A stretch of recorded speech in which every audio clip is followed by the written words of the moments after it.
Thanks Wanda and Paul for chiming in on the Facebook page. Today we're going to talk about aeration. All wine benefits from aeration, which is just exposure to air.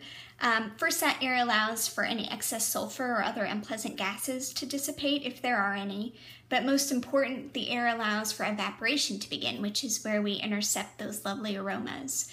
And ultimately, it also softens and relaxes the wine for a more pleasant tasting experience. Red wine, especially if it's rich or highly tannic, really benefits from this process, but again, all wine, white, red, expensive, inexpensive, old, young, it all benefits from some form of aeration. Now let's talk about how to aerate.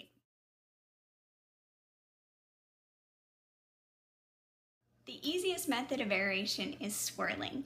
Believe it or not, this is not just a party trick. Our wine has been trapped in a bottle with very little exposure to air, so we want to expose as much of that wine to air as possible to release those aromas. Unfortunately, just letting a bottle sit out without the cork makes very little difference because there's little wine that's actually exposed to that air.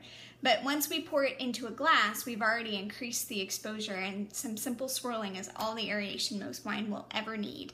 To test this method for yourself, I usually tell people to just pour a glass and smell it, and you might find that that aroma is very muted, but then swirl it a few times and you can see quite a difference.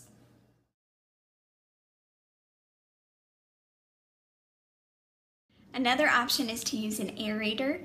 This basically does the work for us. It aerates the wine even before it hits the glass. So if you're into gadgets or in a hurry, an aerator is going to be for you.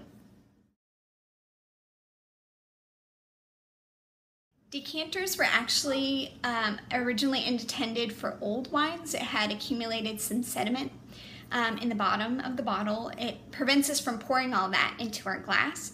However, it has really become a beautiful tool for aeration as well.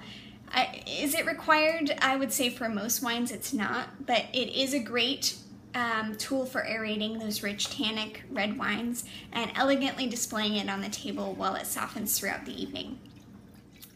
Thanks again, Wanda and Paul, for today's topic. I hope this was helpful.